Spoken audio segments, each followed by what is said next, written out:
Hello friends, कैसे हैं आप सब लोग। उम्मीद करती हूँ सब लोग अच्छे हैं और अपनी पढ़ाई पर निरंतर बने हुए हैं। तो चलिए आप लोगों की पढ़ाई को और अच्छा बनाते हैं। आज अपन पढ़ने वाले हैं कक्षा 5 का जो भाग 3 है, आरबीएसई बोर्ड 2020 का जो संस्करण चल रहा है फिलहाल स्कूलों में, उसके पर्यावरण अध्ययन के जो अपने सामने टॉपिक्स हैं वो आज अपन इस वीडियो में कंप्लीट करेंगे।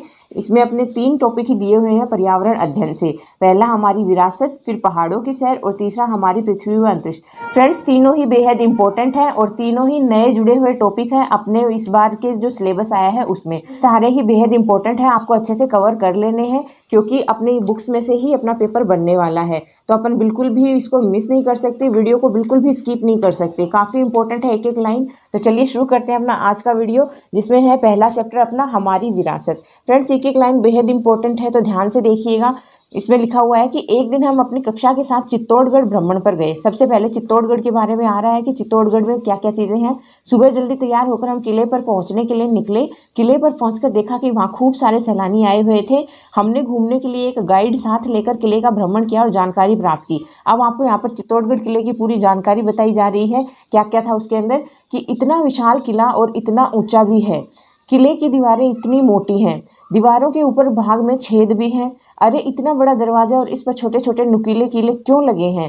तो देखिए गाइड ने उनके इन क्वेश्चंस के जवाब पर क्या बताया, कि गाइड ने बताया कि चित्तौड़ का किला राजस्थान के शिल्प एवं स्थापत्य किला का बेजोड़ नमूना है। यह इतिहास का प्रसिद्ध किला है। राजा रतन सिंह की पत्नी रानी पद्मिनी ने यहाँ जौहर किया। किले के दरवाजे पर सुरक्षा हेतु कीले लगाए गए थे। गाइड ने बताया कि दीवारों के ऊपर बने बुर्ज से आक्रमणकारी सेना को देखकर किले के सैनिक उन पर गोलियां चलाकर अपना बचाव किया करते थे। पुराने समय में राजा की सेना में हाथी भी होते थे। उनके किले से बाहर आने जाने हेतु दरवाजे भी बड़े बनाए जाते थे। किले ऊंचाई पर बनाए जाते थे, जिसको बनाने के लिए पत्थर हाथियों द्वारा पहुंचाए जाते थे। जनरल सी बातें बताई गई हैं। दरवाजे पर किले क्यों थी, सुरक्षा के लिए होती थी। जो बुर्ज है किले के बाहर, जो दीवारों पर चौड़े चौड़े बुर्ज थे, वो क्यों बनाए जाते थे, ताकि जो सैनिक हैं वो जो भी आक्रमणकारी आए उनको देख सकें और उन पर हमला कर सकें अंदर से ही किले के। ये देखिए आगे क्या लिखा हुआ है कि नक्षत्र, कोई स्टूडेंट है वो कहता है कि इसके अंदर तो और भी कई महल हैं। तो पूजा कहती है किले और महल में क्या फर्क है। जयपाल ने कहा किले सुरक्षा की दृष्टि से बनाए जाते थे, जबकि महल राजाओं और उनके परिवार के सदस्यों के रहने के लिए बनाए जाते थे। आपसे क्वेश्चन पूछा जा सकता है किले और महल में क्या फर्क है, तो आपको पता होना चाहिए कि किले जो क्या है सुरक्षा की दृष्टि से बनाए जाते हैं, जबकि महल जो है वो राजाओं का निवास स्थान होता था, जहाँ पर वो अपने परिवार के साथ रहते थे। ओके, आगे देखिए अपने को विजय स्तंभ की यहाँ पर पिक दिखाई गई है। 33 करोड़ देवी देवताएं इसमें शामिल है, 9 मंजिला महल है ये। तो विजय स्तंभ क्या है, तो वाह इतनी ऊंची इमारत, यह तो विजय स्तंभ है। इसे महाराणा कुंभा ने महमूद खिलजी के नेतृत्व वाली मालवा और गुजरात की सेनाओं पर विजय पाने पर बनाया था। यह 122 फुट ऊंचा और 9 मंजिला है। देखिए बेहद इंपॉर्टेंट लाइन यहाँ पर लिखी हुई है कि किसने इसका निर्माण करवाया था। इसका निर्माण करवाया था महाराणा कुंभा ने। क्यों करवाया था, जब वो महमूद खिलजी से जो अपने मालवा और गुजरात की सेनाओं पर युद्ध किया था, वहां पर उनकी विजय हो गई थी, तो उस विजय की याद में जो महाराणा कुंभा है उन्होंने विजय स्तंभ का निर्माण करवाया था। ये कितना फीट ऊंचा है, ये 122 फीट ऊंचा है और इसमें कितनी मंजिलें हैं, इसमें 9 मंजिलें हैं। ओके, याद रखिएगा फ्रेंड्स, बेहद इंपॉर्टेंट है। आगे देखिए, आगे अपने को यहाँ पर कीर्ति स्तंभ की पिक दिखाई हुई है कि ये इमारत क्या है, तो कीर्ति स्तंभ है। यह लगभग 22 मीटर ऊंचा और 7 मंजिला है। विजय स्तंभ कितना ऊंचा था, तो विजय स्तंभ 122 फीट ऊंचा था और जो कीर्ति स्तंभ है वो 22 मीटर ऊंचा है। ओके, जो विजय स्तंभ था वो 9 मंजिला था, कीर्ति स्तंभ है वो 7 मंजिला है। ओके, इसके भीतरी भाग में प्रकाश रहता है, जो इसका अंदर का जो अंदरूनी पार्ट है उसमें प्रकाश रहता है। वहाँ हमें दूसरे स्कूलों के छात्र भी मिले, उन्होंने बताया कि वे राजस्थान भ्रमण पर निकले हैं। उन्होंने अनेक किले, मंदिर, मस्जिदें, मीनारें देखी हैं। हमने गाइड से पूछा कि हमें कौन कौन से ऐतिहासिक स्थान देखने चाहिए।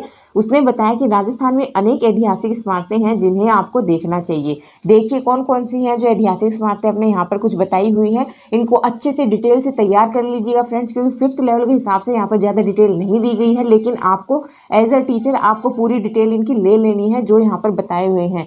जैसे लोहागढ़ का किला भरतपुर में है, दूसरा है जयगढ़ का किला जयपुर में है, फिर अपना कुंभलगढ़ का किला ये कहाँ है, राजसमंद में है, और फिर सोनार किला जो कहाँ है, जैसलमेर में है। सोनार किले के ऊपर तो 4th क्लास में पूरा चैप्टर ही दिया हुआ है, तो आपको ये अच्छे से ध्यान कर लेने हैं। जो भी यहाँ पर बताए हुए हैं उनको अच्छे से इनकी डिटेल आपको पढ़ लेनी है। ये प्राचीन स्मारक हमारी राष्ट्रीय धरोहर है, इनकी सुरक्षा हर नागरिक का दायित्व है। आगे देखिए, आओ जाने राजस्थान के प्रमुख दुर्ग कौन कौन से हैं उनके बारे में आपको बताया गया है, जिसमें पहला है अपना रणथंभौर दुर्ग। रणथंभौर दुर्ग के बारे में बताया कि रणथंभौर का दुर्ग सवाई माधोपुर जिले में है। कहाँ है? सवाई माधोपुर जिले में है। इस दुर्ग में राजस्थान का प्रसिद्ध त्रिनेत्र गणेश मंदिर है।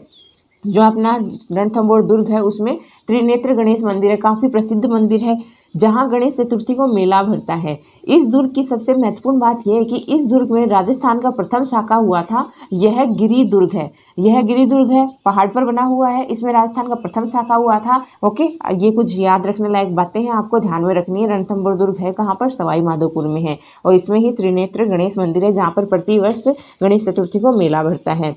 आगे देखिए, सेकंड है अपना मेहरानगढ़ दुर्ग। ये अपने पिक दिखाई हुई है मेहरानगढ़ दुर्ग की। ये क्या है? ये भी एक गिरि दुर्ग है, पहाड़ पर बना हुआ है। यह जोधपुर जिले में स्थित है। कहाँ है? जोधपुर जिले में है। इस किले को चिड़िया टोंक के नाम से भी जाना जाता है। चिड़िया टोंक के नाम से क्यों जाना जाता है? क्योंकि ये चिड़िया टोंक नामक पहाड़ी के ऊपर बना हुआ है, इसीलिए इस किले को चिड़िया टोंक के नाम से भी जाना जाता है। तो मेहरानगढ़ दुर्ग कहाँ है? जोधपुर में है। और रणथंभौर दुर्ग कहाँ है? सवाई माधोपुर में है। आगे देखिए, कुंभलगढ़ दुर्ग, ये कहाँ है? ये राजसमंद जिले में स्थित है। इसे मेवाड़ की आंख उपनाम से जाना जाता है, क्योंकि फ्रेंड्स ये इतनी ऊंचाई पर बना हुआ है कि यहाँ से पूरा मेवाड़ आसानी से देखा जा सकता है, तो इसीलिए कुंभलगढ़ दुर्ग को मेवाड़ की आंख कहा जाता है। इस दुर्ग को महाराणा कुंभा ने 15वीं शताब्दी में बनवाया था। कब बनवाया था? 15वीं शताब्दी में। किसने? महाराणा कुंभा ने बनवाया था। इसकी दीवार विश्व प्रसिद्ध है। इसकी दीवार विश्व प्रसिद्ध क्यों है? क्योंकि फ्रेंड्स ये 36 किलोमीटर लंबी है। कितनी है? 36 किलोमीटर लंबी है, इसीलिए इसकी दीवार विश्व प्रसिद्ध है। पुराने समय में राजा महाराजाओं ने दुर्ग के निर्माण कराए थे। आक्रमण के समय दुश्मनों से बचाव के लिए दुर्ग के बड़े बड़े दरवाजे बंद कर दिए जाते थे।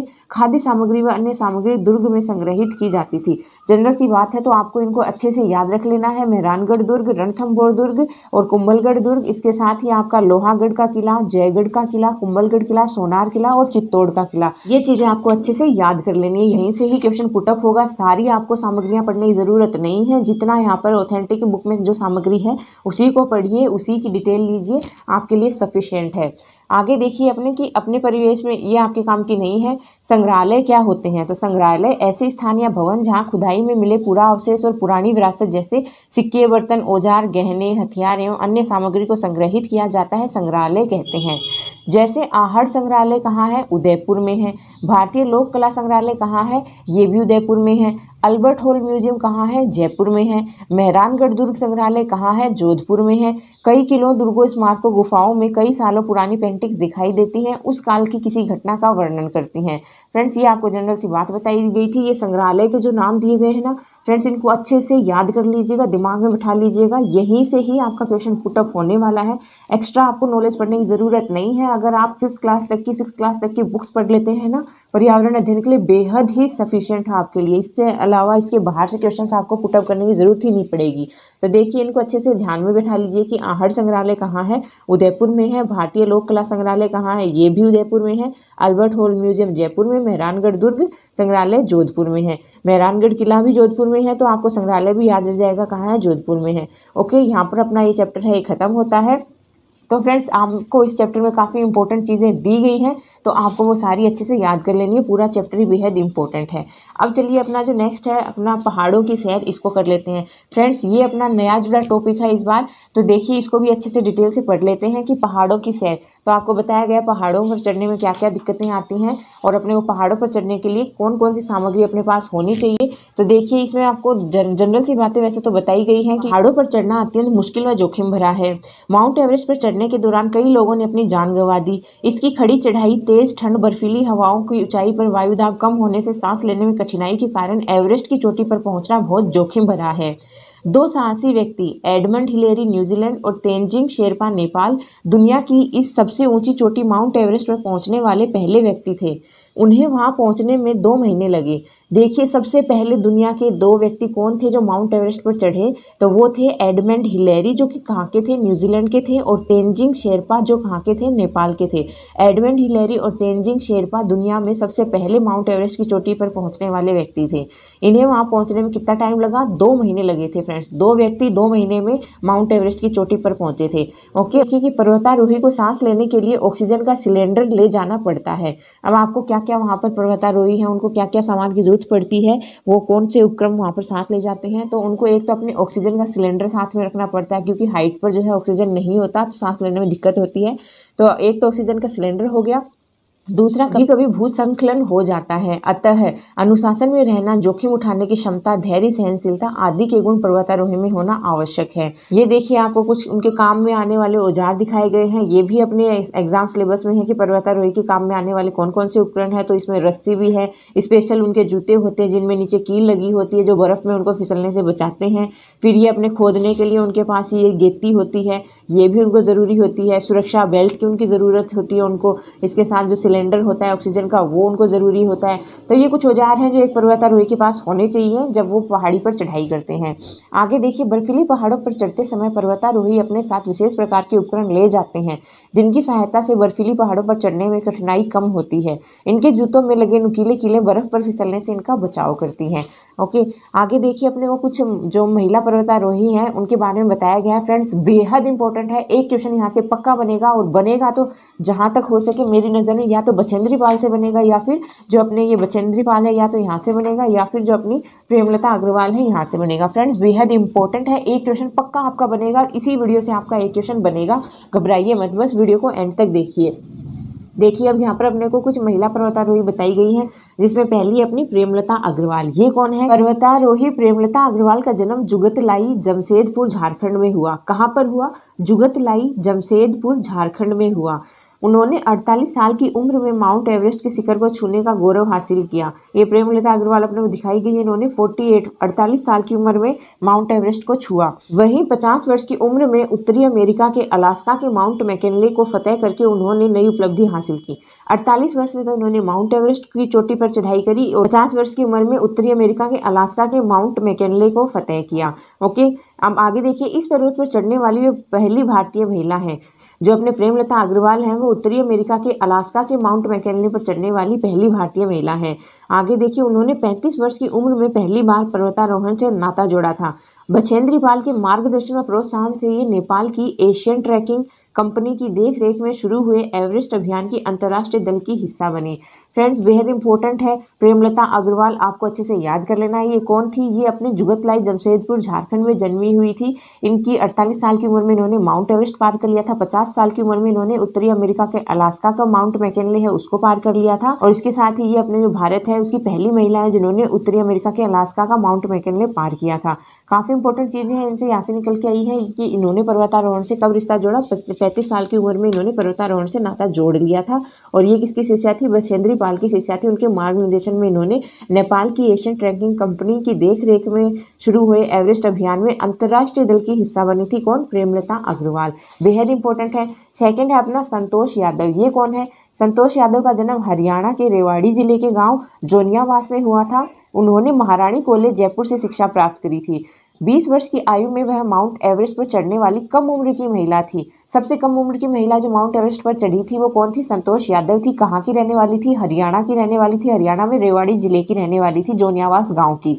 ओके, आगे देखिए, इसके अलावा वे कांगसुंग की तरफ से माउंट एवरेस्ट पर सफलतापूर्वक चढ़ने वाली विश्व की पहली महिला थी। आगे है कि इसके अलावा वे कांगसुंग की तरफ से माउंट एवरेस्ट पर सफलतापूर्वक चढ़ने वाली विश्व की पहली महिला थी। उन्होंने एवरेस्ट पर चढ़ाई करने में सफलता प्राप्त की।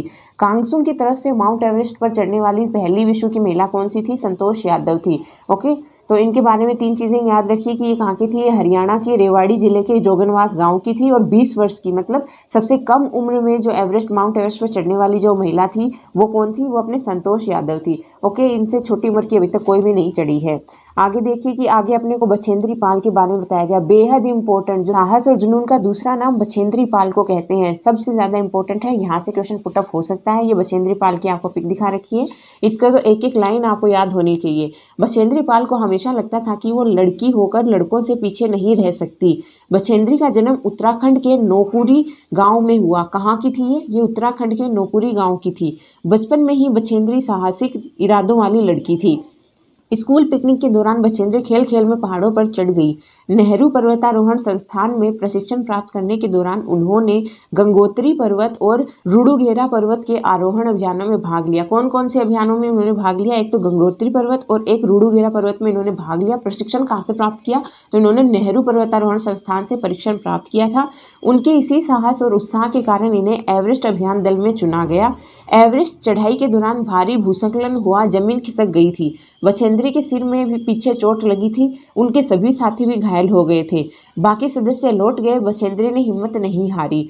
उनके इसी साहस और दृढ़ निश्चय ने एवरेस्ट पर कदम रखने वाली प्रथम महिला बना दिया। तो एवरेस्ट पर कदम रखने वाली पहली महिला कौन थी? अपने बछेंद्री पाल थी। याद रखिएगा, बेहद इंपॉर्टेंट है। ये अपन ने यहाँ पर कुछ चीज़ें देख ली हैं। अब अपने को यहाँ पर ये चैप्टर कंप्लीट होता है। जो अपने इंपॉर्टेंट था वो क्या था? एक तो अपने बछेंद्री पाल बेहद इंपॉर्टेंट है, एक अपनी प्रेमलता अग्रवाल है। अगर आपको संतोष यादव को याद रखना है तो बस इतना याद रखिएगा कि ये सबसे कम उम्र की महिला जो माउंट एवरेस्ट पर चढ़ी थी। 20 वर्ष की आयु में सबसे कम उम्र की महिला थी पर्वतारोही। इसके अलावा कौन कौन से औजार ले जाते हैं? तो औजार मैंने आपको यहाँ पर बता ही दिए हैं। 3 लेडीज़ के बारे में बताया है, इनको तो घोल के पी जाइएगा, बेहद इंपॉर्टेंट है, क्वेश्चन यहीं से निकल कर आएगा। अब लास्ट चैप्टर है अपना हमारी पृथ्वी व अंतरिक्ष। नॉर्मल आपको इसमें चीज़ें बताई गई है कि हमारी पृथ्वी और अंतरिक्ष में क्या क्या चीज़ें हैं। बस इसमें आपको ये सारी चीज़ें पढ़ने की जरूरत नहीं है, अपर लेवल के हिसाब से ये आप लोगों को पढ़नी चाहिए। इसमें तो बस जनरल सी बातें बताई गई हैं कि सप्तऋषि मंडल है वो आकाश में तारे कैसे दिखते हैं।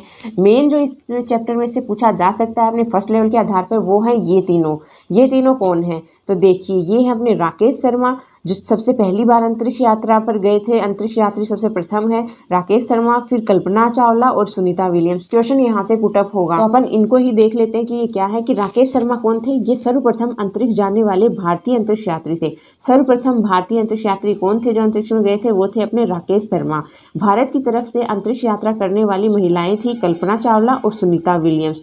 कल्पना चावला जिनकी आते समय डेथ हो गई थी, वापस आते समय सुनीता विलियम्स जो सर्वाधिक समय पर वहाँ पर रहकर आई थी अंतरिक्ष में, ये भी कहाँ थी? अपने भारत की तरफ से ही गई थी। यहाँ पर इन तीनों के बारे में बस इतना ही जिक्र किया गया है। बाकी अपर लेवल की क्लासेस में आपको इनकी थोड़ी डिटेल दी गई है। अब देखिए हमारा सौर परिवार थोड़ा सा देख लेते हैं कैसा है अपना सौर परिवार। अपने सौर परिवार में अपने को जैसे दिखाया गया 8 अपने ग्रह हैं। ये सूर्य है, ये केंद्र में है, सबके सब इसकी क्या करते हैं? परिक्रमा करते हैं। 4 अपने आंतरिक ग्रह हैं, 4 अपने बाह्य ग्रह हैं। जो 4 आंतरिक ग्रह हैं उनको पार्थिव ग्रह कहते हैं, पृथ्वी ग्रह कहते हैं, और जो 4 बाह्य ग्रह हैं उनको अपन गैसीय ग्रह कहते हैं। सबसे बड़ा आंतरिक ग्रहों में कौन सा ग्रह है? वो पृथ्वी है। और जो बाह्य ग्रह उनमें सबसे बड़ा ग्रह कौन सा है? बृहस्पति है। फ्रेंड्स, इनकी पूरी डिटेल दी गई है। यहाँ से क्वेश्चंस बनेंगे, लेकिन सेकंड लेवल पर यहाँ से क्वेश्चन बनेंगे सौर परिवार में से। फर्स्ट लेवल पर इसमें से क्वेश्चन नहीं बन सकते आपके। देखिए, ये अपना यहाँ पर जनरल बातें बताई गई हैं। अपना चंद्रमा है, तारे हैं, ये सब मिलकर अपना सौर परिवार बनाते हैं। यहाँ पर अपना ये चैप्टर कंप्लीट होता है। इस चैप्टर में हमने क्या सीखा? कि आकाश में सूर्य, चंद्रमा, तारे आदि होते हैं। ध्रुव तारा उत्तर दिशा में दिखता है। चंद्रमा का आकार घटता बढ़ता रहता है। हमारे सूर्य के 8 ग्रह जो इसके चारों ओर चक्कर लगाते हैं। बस जनरल सी बात थी यहाँ के इस चैप्टर में। बस आपको ये 3 याद रखना है कि राकेश शर्मा प्रथम भारतीय थे जो अंतरिक्ष यात्रा पर गए थे, और इसके अलावा कल्पना चावला, सुनीता विलियम्स भी अपनी भारतीय महिलाएं हैं जो अंतरिक्ष में जा चुकी हैं। ओके, ये अपने तीनों चैप्टर पढ़ने पर्यावरण अध्ययन यहाँ पर पूरा कंप्लीट कर लिया है। बेहद इंपॉर्टेंट थे फ्रेंड्स, तीनों ही चैप्टर बेहद ही ज़्यादा इंपॉर्टेंट थे। तीनों नए सिलेबस में इस बार ऐड हुए हैं, तो आपको अच्छे से इनको याद रखना है। वीडियो को चाहे दोबारा आप देख सकते हैं, काफ़ी इंपॉर्टेंट है। यहाँ से आपके 3 क्वेश्चन पक्के निकल कर आएंगे इन्हीं 3 चैप्टर से। तो चलिए फ्रेंड्स, आप लोग अपने 3 नंबर पक्के कीजिए। यहाँ पर आप लोगों का कक्षा 5 का जो पर्यावरण अध्ययन के जितने भी अपने टॉपिक्स है अपन यहाँ पर कंप्लीट कर चुके हैं। तीनों भाग अपन ने कंप्लीट कर लिए हैं। खुश होइए कि आप लोगों ने ऑथेंटिक बुक्स पूरी कंप्लीट कर ली हैं क्लास 5 तक के लेवल की। तो चलिए, आप लोग तैयार हैं अब अपना रीड लेवल फर्स्ट देने के लिए। उम्मीद करती हूँ आप लोगों को पढ़ाया हुआ मेरा सारा अच्छे से समझ में आया होगा। अगर आपको अच्छे से समझ में आया है तो वीडियो ज़्यादा से ज़्यादा लाइक कर दीजिए, चैनल को शेयर और सब्सक्राइब कर दीजिए। आप सभी प्यारे प्यारे दोस्तों का वीडियो को एंड तक देखने के लिए दिल से धन्यवाद। Thank you friends.